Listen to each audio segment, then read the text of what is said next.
like to take this opportunity to express our sincere appreciation to the organizers, the guest speakers, and scholars, and friends who made today's seminar possible. Thank you. And also special thanks to go to the guest speakers who are going to speak later to share their thoughts with us today. Thank you very much. And I would like to begin by telling you two stories, which is, to my opinion, very absurd events happened recently. The first one is Lai Ching-te, the leader of the Taiwan region, recently made a sneaky visit to Eswatini in a thief-like manner. I think you all read that from the news.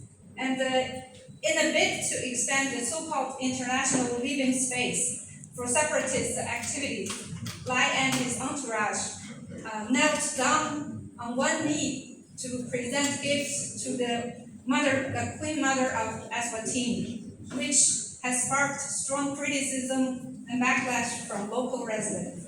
The second story, a small group of Nigerian journalists visited Taiwan and met with the head of Taiwan's External Affairs Department, who clamored that they would push for the Taipei Trade Office in Nigeria from Lagos back to Abuja. These two incidents show that the international community still lacks a clear understanding of the fundamental facts regarding the Taiwan question, as well as the true nature and harm of Taiwan independence. Therefore, I would like to take this opportunity to clarify several important facts about the Taiwan question. First, Taiwan has been an inalienable part of Chinese territory since ancient times. Numerous historical records and documents chronicle the early development of Taiwan by the Chinese people.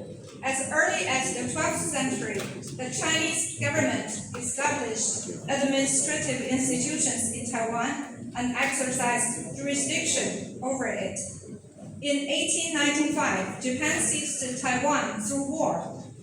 And after the Second World War, the Carroll Declaration of 1983 and the Potsdam Proclamation of 1945, both legally binding international documents, both stipulated that Taiwan stolen by China must be returned, stolen by Japan must be returned to China. And Taiwan has never been a country, was never one, and will never be. Second, Taiwan sovereignty belongs to the People's Republic of China. Because of after the victory of the War of Resistance against the Japanese aggression in 1945, the Civil War in China has broke out. And with the Chinese people under the leadership of the Communist Party of China won the Civil War and overthrew the Republic of China government led by the Chiang Kai-shek. Some military and political personnel of the Kuomintang clique retreated to Taiwan, and thus the two sides across the Taiwan Strait fell into a long-term political confrontation. On October the 1st, 1949, the Central People's Government of the People's Republic of China was founded, replacing the Republic of China government as the sole legitimate government representing the whole of China. The People's Republic of China naturally and fully enjoys and exercises China's sovereignty, including sovereignty over Taiwan. In October 1971, the 26th session of the United Nations General Assembly adopted the Resolution 2758, which explicitly established politically, legally, and procedurally that there's only one China, there's only one seat for China in the United Nations, leaving no room for two Chinas or one China, one Taiwan. Third, China must and will surely be reunified. Resolving the Taiwan question and achieving the complete reunification is the shared aspiration of all Chinese people, and an inherent part of the great rejuvenation of the Chinese nation. The Taiwan question arose from national weakness and turmoil, and will surely be resolved as the nation rejuvenates. The Taiwan independence separatist forces, led by Lai Ching-te and the Democratic Progressive Party on the island, is the biggest menace to peace and stability in the Taiwan Strait. By aggressively promoting incremental Taiwan independence, they willingly act as pawns for certain Western countries in their strategy of using Taiwan to contain China. They do not and will not hesitate to sell out Taiwan and the interests of the Taiwan compatriots if needed. I think they will eventually be judged and punished by history and by the people. Since 1949, the CPC of China has always regarded resolving the Taiwan question and achieving complete national reunification as an unswerving historical mission.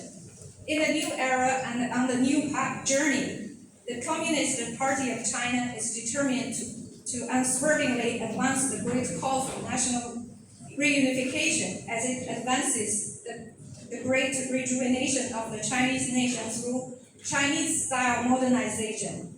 After decades of development, China's overall national strength and the international influence have risen markedly and are continuously being transformed into capabilities and momentum for advancing reunification.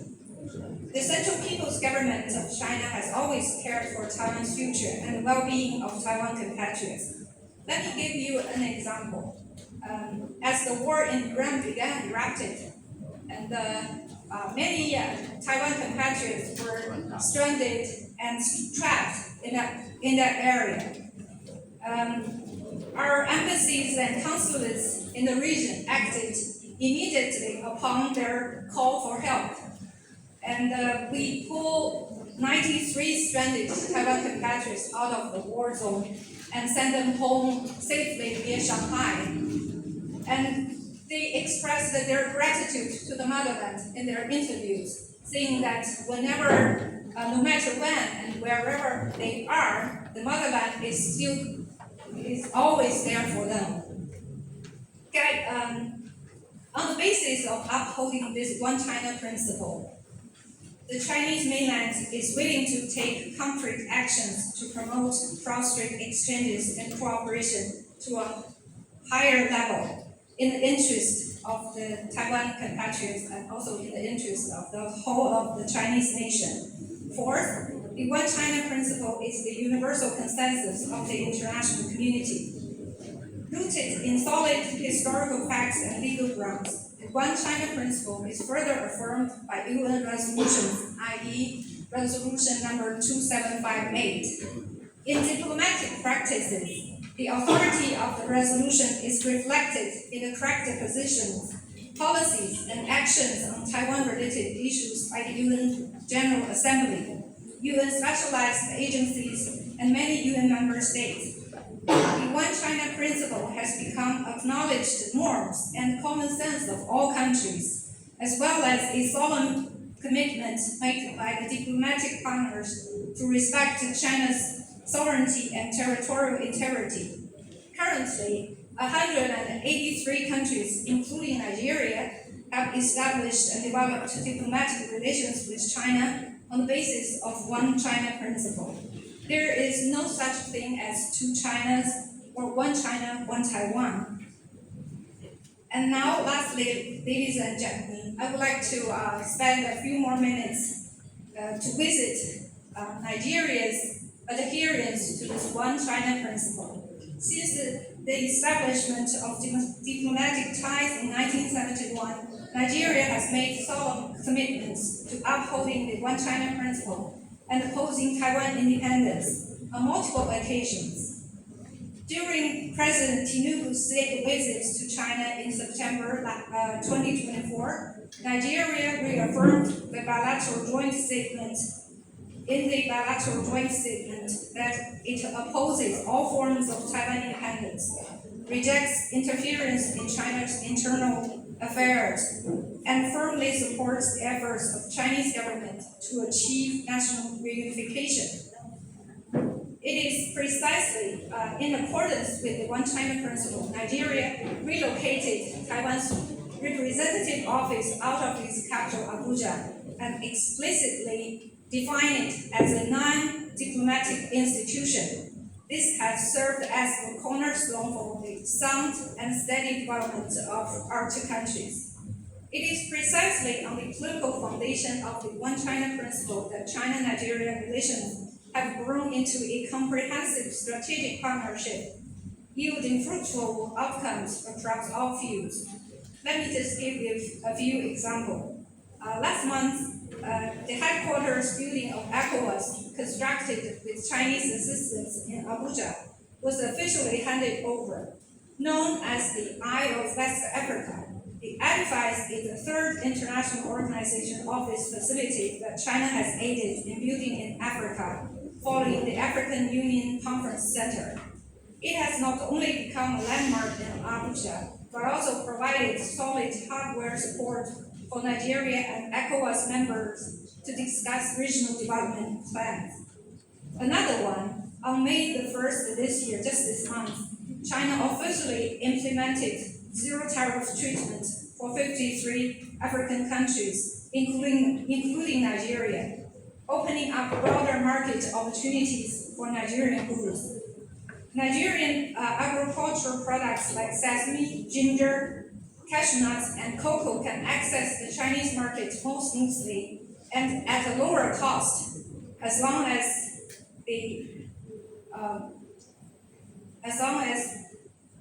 it met the requirements for the rules of origin and inspection and quarantine. And meanwhile, Nigerian enterprises can also upgrade quality standards and strengthen brand building through exports to China, further enhancing the international image of Made in Nigeria. All the measures represent the continuation and development of China's consistent African policy, demonstrating China's firm resolve and historical responsibility to work hand in hand with African countries. And to friends from the media, and thank you for your long-time support and working together with us to promote China-Nigeria relations and handling Taiwan-related news reports in line with the position of the Nigerian government and also with caution. We encourage you to keep doing so in the years ahead.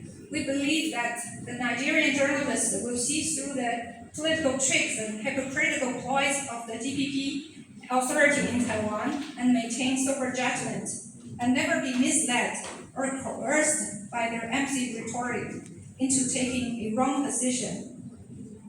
China sincerely expects all sectors of Nigeria's society to always firmly abide by the One China principle and resolutely respect China's core interests and territorial integrity.